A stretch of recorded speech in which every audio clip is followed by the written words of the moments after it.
Hey everyone, it's Carly. We're back at our mini series where we have more recently expert speakers on to go over a variety of topics with us. So again, I'm Carly. I'm the Director of Outreach at the Place for Children with Autism. And today we're welcomed by Sherri Ragan. Hey, Sherri. Hi, Carly. Thanks for inviting me to Ah, speak a little bit today. Thank you for Um, being here. So yeah, Sherri is, she's the owner of Ragan Therapy.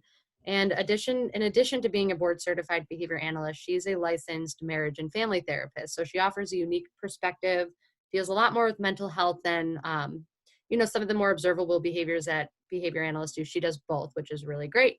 So I'll let you talk a little bit more, Sherri.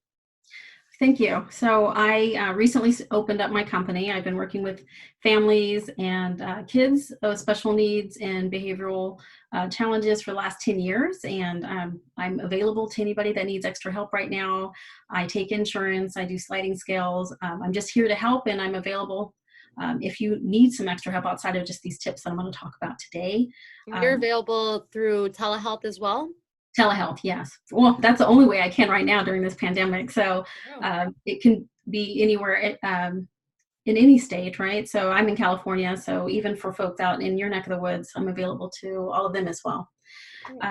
So we're going to be talking a little bit about how to manage your child's academics, especially if you have multiple children. I think it's a relevant topic right now just because a lot of parents have been thrown into the role of a teacher, and many still working full time, and everything's just being turned upside down. And so I wanted to just share a couple of simple tips to help alleviate some of the angst and anxiety around that. I know that you guys already talked about routines. That's my first tip. It's so important. Please refer to some of the resources Carly and her company has on routines. And second, I want to talk about, like, within those routine, building in prep time for the caregiver who's responsible Mhm. for the academics. That's such a big deal because it's something that will help the fluency and the flow of your day exponentially. If you look at teachers, they have prep time at school, right? They're creating lesson plans, getting materials, and putting it all together so that all students are flowing and learning at the same time. The same applies to us as caregivers. And so within this prep time, making sure that you allow time to get onto the distant learning online platforms, look at all of your children's assignments, and really separate them into separate buckets.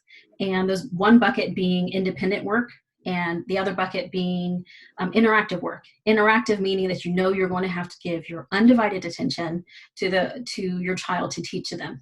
And independent is where your child can actually do it on their own. Mind you, keep in mind, if you have a child with challenges attending independently, then that's a prerequisite to this tip, right? And I encourage you to lean on the behavior specialists and those folks that can give you tips on how to teach those skills. I love that idea because if you do have 2 or 3 children and they have a really organized bin of independent and interactive work, that's how you can manage which Mhm. child to work with at what given Exactly. time. It's And they're perfect. all working at the same time within that routine, within that time that you have set for academics. So all parties are feeling productive, you're feeling successful, and that's what we all want to feel as a parent, just that we're doing it well, right? So that we're not Yeah. feeling like we're failing them. And my last tip is just to remain flexible with you as a parent, and to remain flexible as a parent to your child. So as a parent, if you don't know what you're doing, if you don't know the material, you don't know what the academics are, just putting yourself out there, reaching out for help, reaching out to the teacher to see what kind of suggestions they have, and just be really vulnerable and say, I really just can't teach this math. It's at a level that I just don't recall because I don't use it on a day-to-day basis. And so, It's so so I tough encourage you. it's so tough Mhm. being It vulnerable and is. admitting that but I think you're so right. At the end of the day, our goal is to help our children, and if that's what it takes. And I do want to offer just a resource: email or reach out to the Office of Diverse Learners, reach out to your teachers, tell them I can't teach this assignment, and they will offer strategies, or they will relook at the IEP goals and help you with that. Yes, yes. And then, and just to piggyback off of that, for your child, being flexible with them, like, this is a very difficult time. It's not a normal time. There's a lot of change, and the structure that they know of has been completely demolished.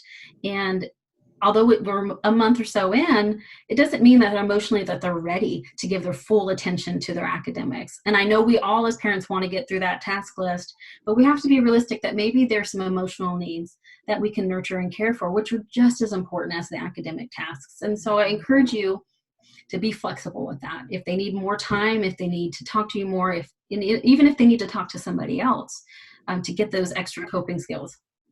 I love that. And I think to end that note, and I think you've highlighted it with being flexible, just families and parents, especially parents of children with special needs, just be gentle on yourself. It takes some work. So Sherri, thank you so much for being here with us. We're going to overlay Sherri's email address over her name. So if you need her supports, reach out. You have our information, theplaceforchildrenwithautism.com. You could look at our blog. You can enroll in our teletherapy or our limited service model. So thank you so much again, and I hope everyone's doing well. Have a good day. Thank you.